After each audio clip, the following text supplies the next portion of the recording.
Whoa. I'm running short of words right now, but I cannot afford this because I have to speak. Thank you so much for all the love, for all the warmth. Thank you for accepting me. Thank you very much.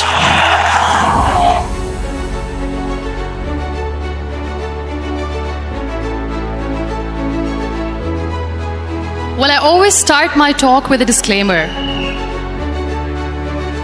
And that disclaimer is that I've never claimed to be a motivational speaker. Yes, I do speak, but I feel more like a storyteller because wherever I go, I share a story with everyone.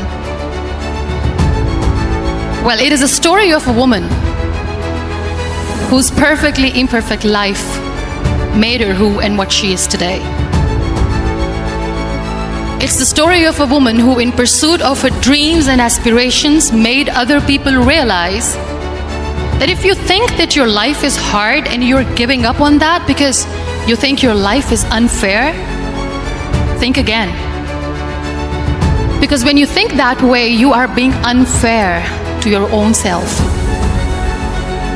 It's the story of a woman who made people realize that sometimes problems are not too big. We are too small because we cannot handle them.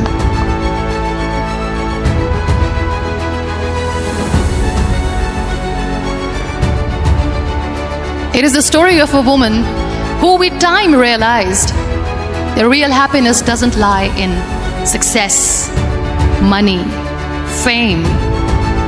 It lies within. Real happiness lies in gratitude. So I am here and I'm going to share the story of that woman. That is my story. The story of gratitude.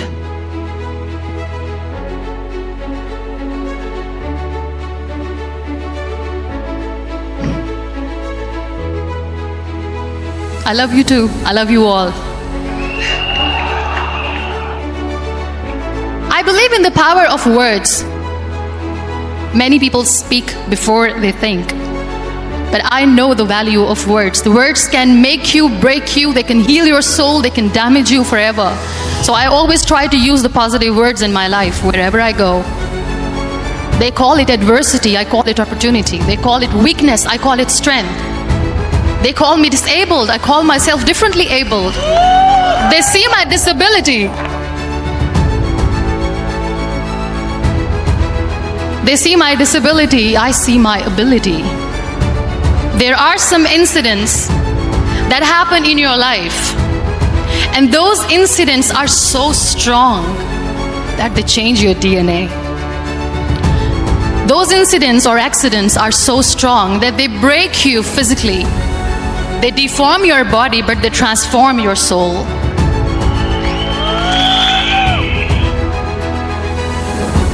Those incidents break you, deform you, but they mold you into the best version of you. And the same thing happened to me. And I'm going to share what exactly happened to me. I was 18 years old when I got married. And this thing I'm sharing for the very first time on an international level. I was 18 years old when I got married. I belonged to a very conservative family, a Baloch family, where good daughters never say no to their parents. My father wanted me to get married. And all I said was, if that makes you happy, I'll say yes. And of course, it was never a happy marriage.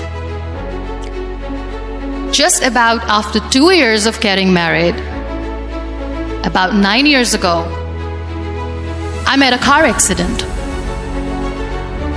Somehow my husband fell asleep and the car fell in the ditch. He managed to jump out, saved himself. I'm happy for him. But I stayed inside the car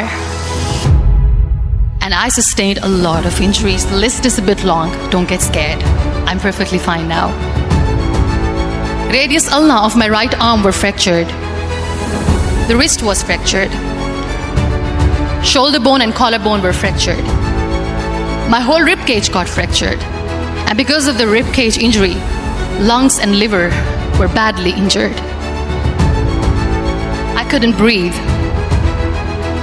I lost urinary bowel control. That's why I have to wear the bag wherever I go. But that injury that changed me and my life completely as a person and my perception towards living my life was the spine injury.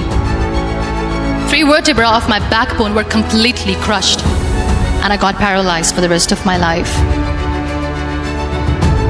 So this accident took place in a far-flung area in the outskirts of a very small province, Balochistan, where there was no first aid, no hospital, no ambulance. I was in the middle of nowhere in that toppled car.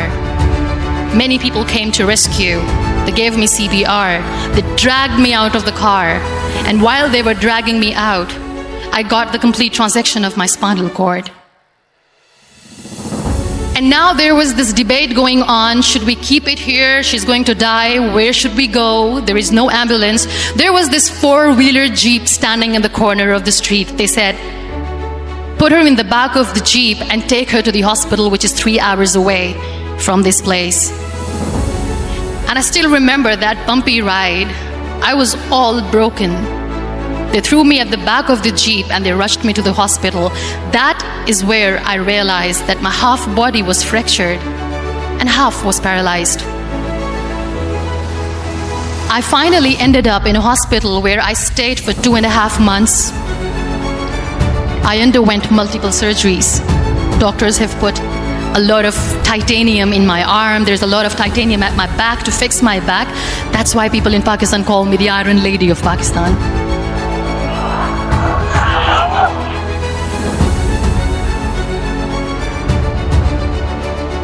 Sometimes I wonder how easy it is for me to describe all this all over again. And somebody has rightly said that when you share your story and it doesn't make you cry, that means you have healed.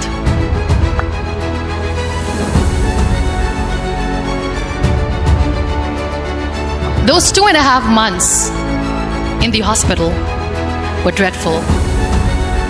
I will not make up stories just to inspire you. I was at the verge of despair.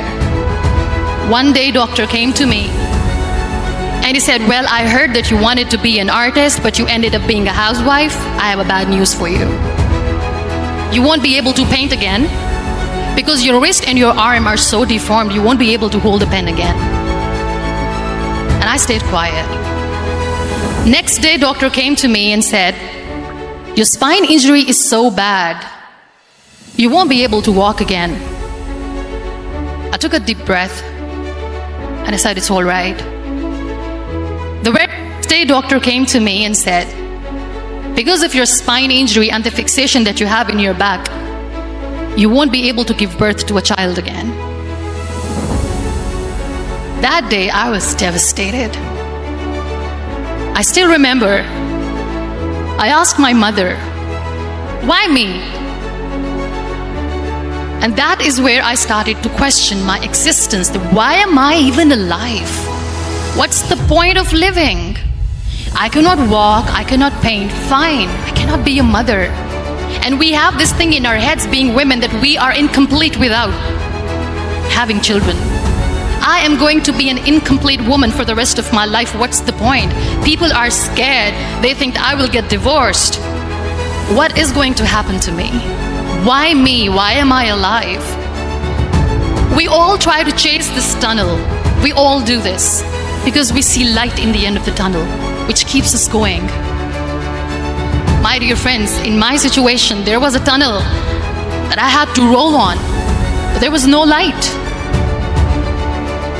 And that is where I realized that the words have the power to heal the soul. My mother said to me, this too shall pass. God has a greater plan for you. I don't know what it is, but He surely has.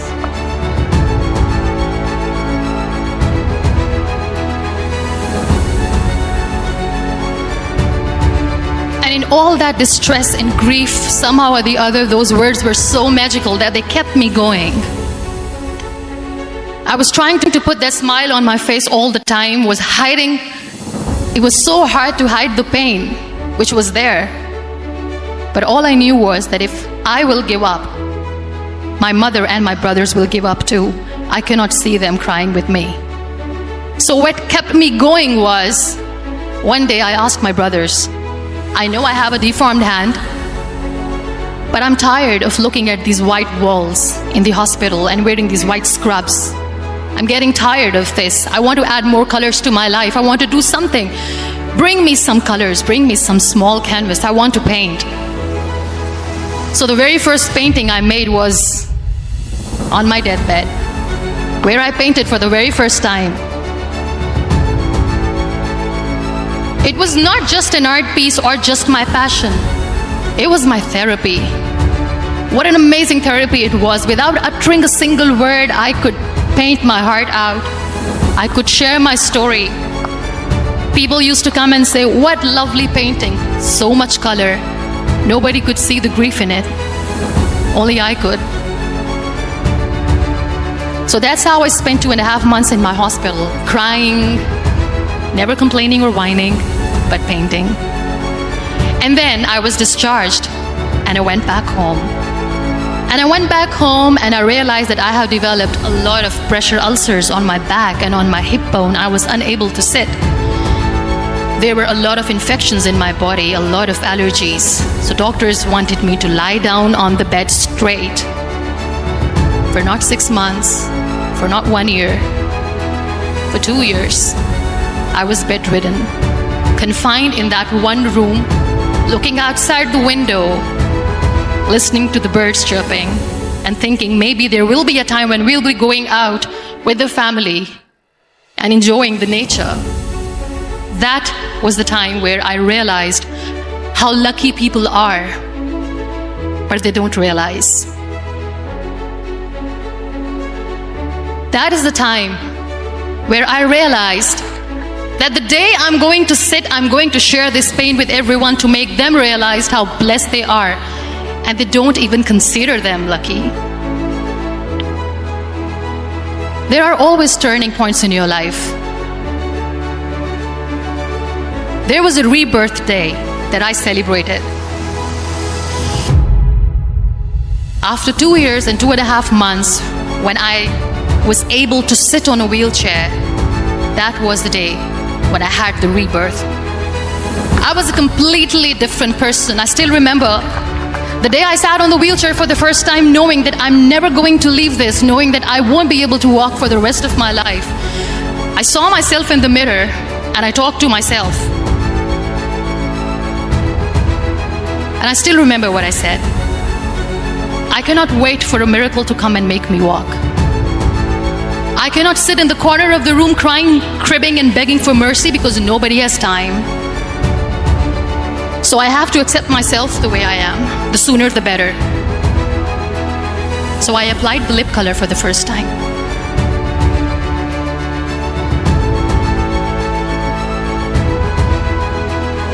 And I erased it. And I cried. And I said, what am I doing? A person on a wheelchair should not do this.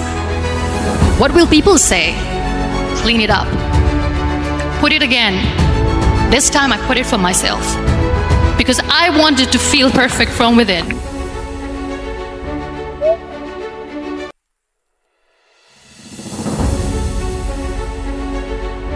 And that day I decided that I'm going to live life for myself. I am not going to be that perfect person for someone. I am just going to take this moment and I will make it perfect for myself. And you know how it all began? That day I decided that I'm going to fight my fears. We all have fears. Fear of unknown, fear of known, fear of losing people, fear of losing health, money. We want to excel in career, we want to become famous, we want to get money. We are scared all the time. So I wrote down one by one all those fears. And I decided that I'm going to overcome these fears one at a time. Do you know what was my biggest fear? Divorce. I couldn't stand this word. I was trying to cling on to this person who didn't want me anymore, but I said no. I have to make it work. But the day I decided that this is nothing but my fear, I liberated myself by setting him free. And I made myself emotionally so strong that the day I got the news that he's getting married, I sent him a text that I'm so happy for you and I wish you all the best. And he knows that I pray for him today.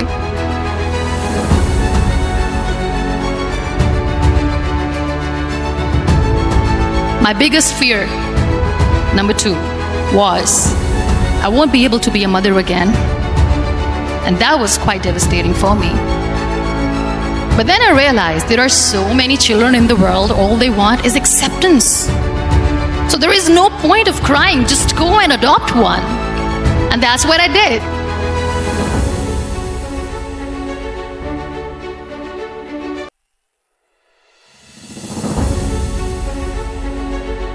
I gave my name in different organizations, different orphanages. I didn't mention that I'm on a wheelchair, dying to have a child. So I just told them that this is Muniba Mazari and she wants to adopt a boy or girl, whatsoever, but I want to adopt a kid. And I waited patiently. 2 years later, I got this call from a very small city in Pakistan. I got a call and they said, "Are you Muniba Mazari? There is a baby boy and would you like to adopt?" And when I say yes, I could literally feel the labor pain. I said, yes, I am going to adopt him. I am coming to take him home.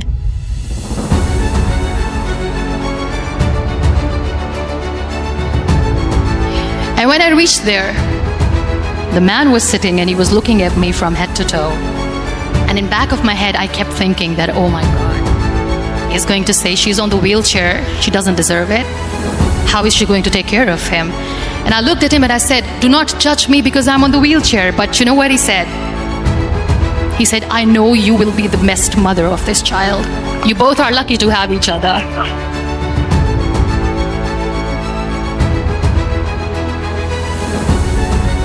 And that day, I was 2 days old, and today he's 6.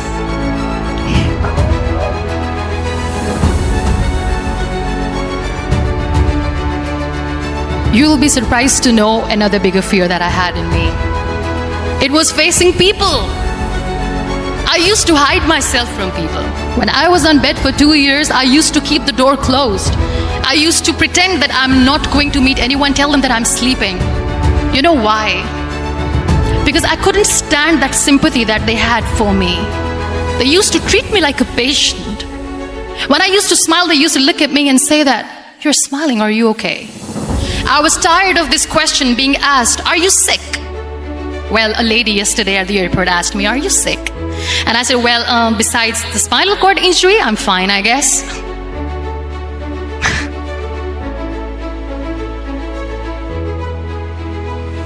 But those are really cute questions. They never used to feel cute when I was on the bed.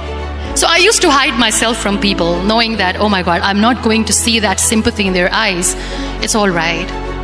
And today I'm here speaking to all these amazing people because I have overcome the fear.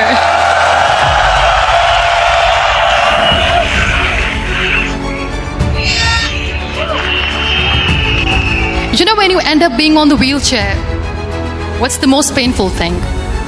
That's another fear that people on the wheelchair or the people who are differently able have in their hearts, but they never share. I'll share that with you. The lack of acceptance. People think that they will not be accepted by the people because we, in the world of perfect people, are imperfects. So I decided that instead of starting an NGO for disability awareness, which I know will not help anyone, I started to appear more in public. I started to paint. I always wanted to. I have done a lot of exhibitions. I'm Pakistan's first wheelchair-bound artist. I have done a lot of modeling campaigns, different campaigns for brands like Tony and Guy.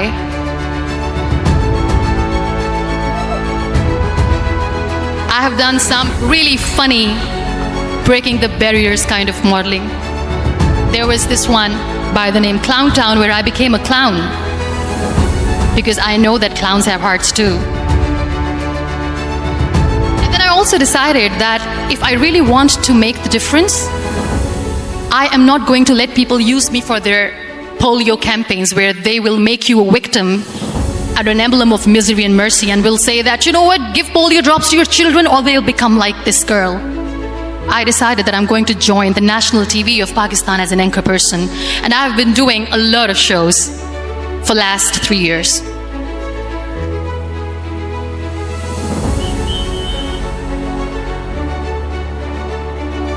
So when you accept yourself the way you are, the world recognizes you. It all starts from within. Thank you. I became the National Goodwill Ambassador for UN Women Pakistan, and now I speak for the rights of women, children. We talk about inclusion, diversity, gender equality, which is a must. I was featured in BBC 100 Women for 2015. I'm one of the Forbes 30 under 30 for 2016. And it all didn't happen alone. You all are thriving in your careers. You have bigger dreams and aspirations in life. Always remember one thing.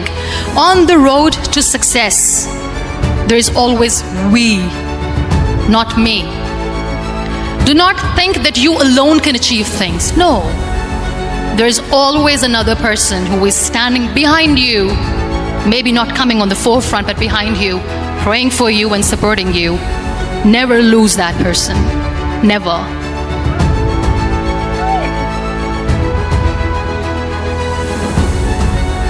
No matter how much I say that I couldn't find a hero, so I became one, I still want to recognize those 3 people in my life who literally changed my life completely, and I get inspiration from them every single day. Waleed Khan. Many people know about the terrorist attacks in Pakistan. We have lost many people. And I'm sharing this with a very heavy heart because we actually have lost a lot of people in this huge turmoil of terrorism. These people are barbarians. They do not see people. They're even worse than animals. They have killed people in mosques. They have killed people in churches, temples, even in schools. There was this terrorist attack in Army Public School, Peshawar, where these terrorists entered in an examination hall and they killed our children. And in that attack, that day, this beautiful boy, Waleed Khan, who was my hero, my real life hero, was the proctor who was taking care of the students, was keeping an eye on the students. Those barbarians shot him 3 times in the face, 5 times on his body, and he fell down. I was asked to give a talk in the school after a week of that terrorist attack. With a very heavy heart, I went there and I spoke. We sang a few national songs. I thought that maybe I've done my part, but deep inside, it was killing me. I could see children injured. I could see children sitting on the wheelchairs looking at me wondering, what next? What was our fault? Just because we were here to give examination, we have been shot. So many people, so many children lost their friends. Their classrooms were empty. The next day they went to the classroom. So this kid, Waleed Khan, I was asked that he is in a hospital right now and you have to go and see him and motivate him and tell him that it's going to be okay. And when I saw Waleed Khan coming on the wheelchair for the first time in front of me, face was all deformed. His leg was fractured, his arm was fractured. He couldn't talk, he lost his teeth. He cannot sneeze, he cannot smell. He cannot eat. And I kept thinking, what should I say? That everything is going to be all right? No, nothing is all right. And while I was juggling with the words, what to say, what not to say, this beautiful child, Waleed Khan, came to me and he said, "Are you Muniba Mazari?" I said, "Yes." He said, "Baji, let's take a selfie."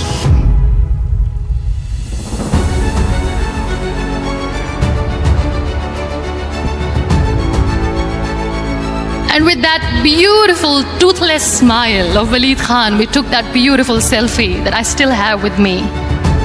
I don't share that here because he was in a very bad shape that time. And that is where I realized that when I was thinking too much about his deformities, he's happy with himself. He doesn't even care. Because today he goes in the same school, and when somebody asks him that what happened to your face, why so many scars, you know what he says? "These scars are my medals and I wear them with pride."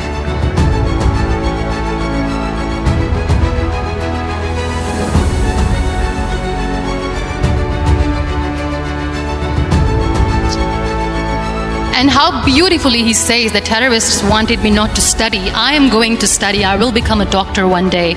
And this is my way of taking revenge from those terrorists. Another real life hero, of course, my son. His name is Nile, N-I-L-E, River Nile. I learned so much from this kid. The first and foremost thing is patience. How to be patient when you know that your mother cannot walk, when you know that your mother is different from the other women, when you know that your mother cannot go out and play with you.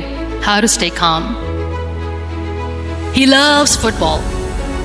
And when we got the very first football, he was 4 years old. He was super excited. I still remember he came in the room and he said, "Mom, let's play football." And he kept the ball in my feet. And he said, "Let's kick it." And that day I felt disabled. I said, "I cannot kick the ball." And I was down with the same face. He looked at me and he said, "Well, that's all right. Your legs are not working, but your hands do. Let's play catch the ball."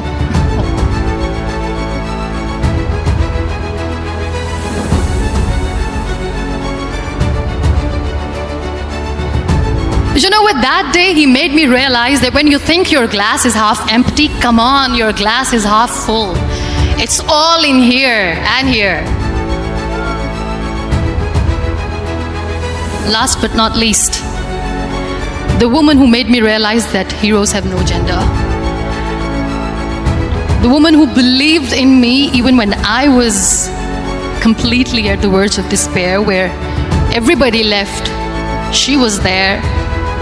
And every time I looked at her, without saying anything, she used to look at me and said, "This too shall pass. God has a bigger plan. And one day you will say that, oh my God, that is why God has chosen me." She never cried in front of me.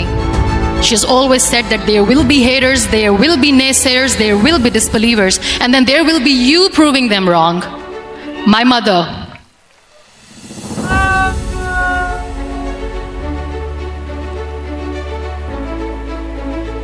Whatever I am today, I'm nothing without her. I'm nothing without her. Thank you, Mama. I wish you were here. Thank you for making me who I am today.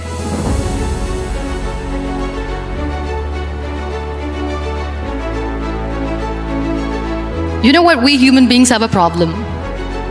Out of many problems, there is one more, and this is self-created one. We always expect ease from life. We have this amazing fantasy about life. This is how things should work. This is my plan. It should go as per my plan. If that doesn't happen, we give up. So my dear friends, let me tell you one thing.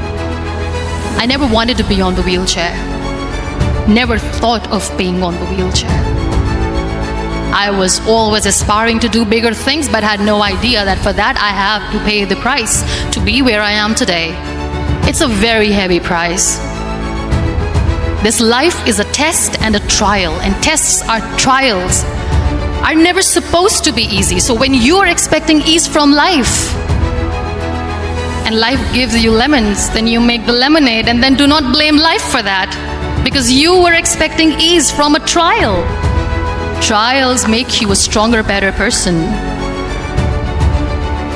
Life is a trial, and with time you realize that.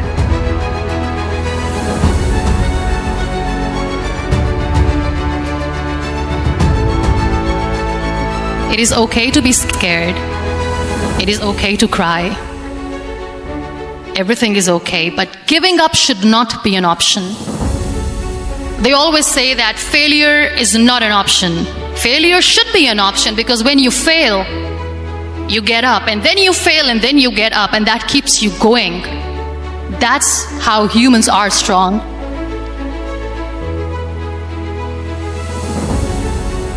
Failure is an option, should be an option, but giving up is not.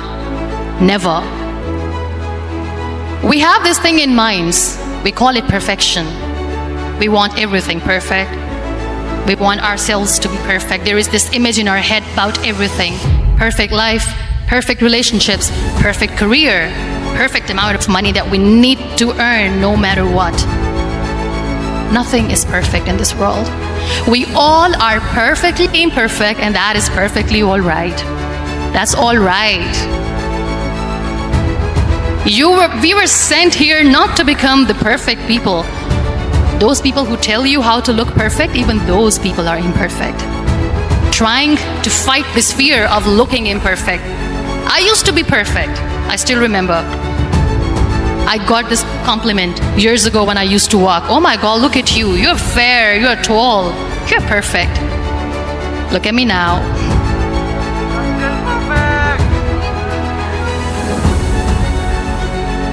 Only the perfect eyes can see that. Only the perfect eyes will see that. Only the perfect eyes will see that. So yes, in all those imperfections, you have to listen to your heart. You don't have to look good for people. You don't have to be perfect just because other people want you to be perfect. If your soul is perfect from within, that's all right. This is all what you want. This is all what you need to be. Our society has made very weird kind of norms to look perfect and great. For men, it's different. For women, it's different. We think too much about what people say. We listen to ourselves too little. You know what makes you perfect? When you make someone smile. You know what makes you perfect? When you try to do something good for the people around you. You know what makes you perfect? When you feel someone's pain. And how beautiful pain is that it connects you with people. No other medium can connect you with others but pain. That's why I always say that I'm in pain, and that's a blessing in disguise for me. Today, just because I'm in pain and I'm on the wheelchair, I work for children. Being the head of CSR for a company, we conduct medical camps in far-flung areas of Pakistan where so many kids die because they don't have medical facilities. And I personally believe just because they cannot afford to live doesn't mean we'll let them die. So we give them money, we give them medical treatment, we try to heal their wounds, physical and emotional. And I also work for the beautiful people, we call them third gender, the transgender community of Pakistan. You know what connects me with them? All my imperfections. When I go and I hug them, they never judge me. And this very good friend of mine, her name is Bijli. Bijli means electricity. She calls herself electricity. And I said, are you electricity? She says, no, I'm lightning. I'm as strong as lightning. Because we have very bad power outage, so she doesn't want me to call her electricity. So she says, I am very strong. I'm thunder, I'm lightning. She came to me, and the first time I hugged her, she said, you are just like me. And I said, yes, I am like you. Because to people, we are so imperfect. So how beautiful these imperfections are, that because of these imperfections you can connect with people. Then why are we all running after being perfect? What's the point?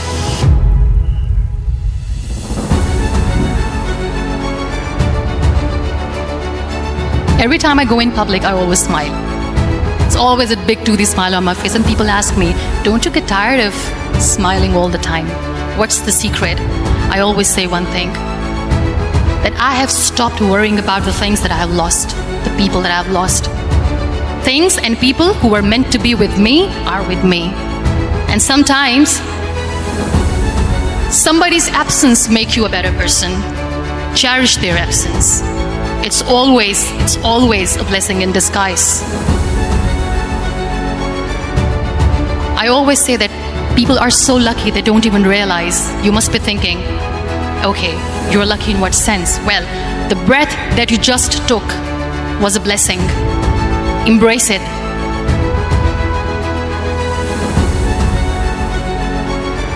There are so many people in the world who are dreaming to live a life that you are living right now. You have no idea. Embrace each and every breath that you are taking. Celebrate your life. Live it. Don't die before your death. We all die.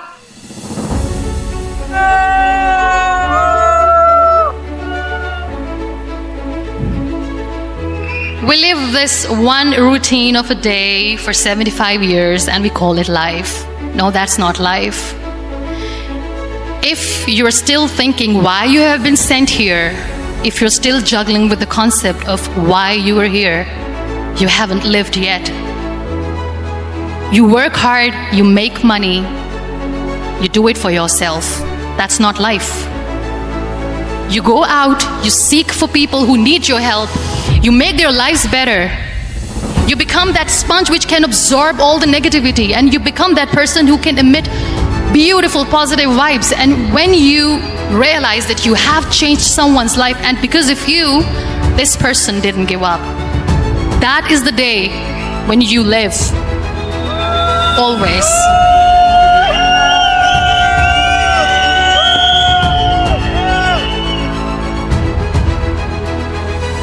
We were talking about gratitude, why I smile all the time. I cry all night when nobody sees me, because I'm a human and I have to keep the balance. And I smile all day because I know that if I will smile, I can make people smile.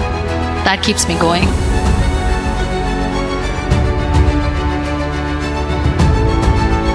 Be grateful for what you have, and you will always, always end up having more. But if you'll cry and if you'll crib for the little things that you don't have or the things that you've lost, you will never ever have enough. Sometimes we are too busy thinking about the things that we don't have that we forget to cherish the blessings that we have. I'm not saying that I'm not healthy and that makes me unlucky. But yes, it is hard. It is hard when I say that I cannot walk. It is hard to say when I wear this bag. It hurts. But I have to keep going, because never giving up is the way to live, always.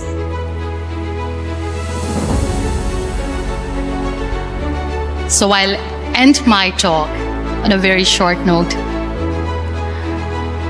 Live your life fully. Accept yourself the way you are. Be kind to yourself. Be kind to yourself. I'll repeat, be kind to yourself, and only then you can be kind to others. Love yourself and spread that love. Life will be hard, there will be turmoils, there will be trials, but that will only make you stronger. Never give up. The real happiness doesn't lie in money or success or fame. I have this all, I never wanted this. Real happiness lies in gratitude. So be grateful, be alive, and live every moment. Thank you so much, everyone. Thank you.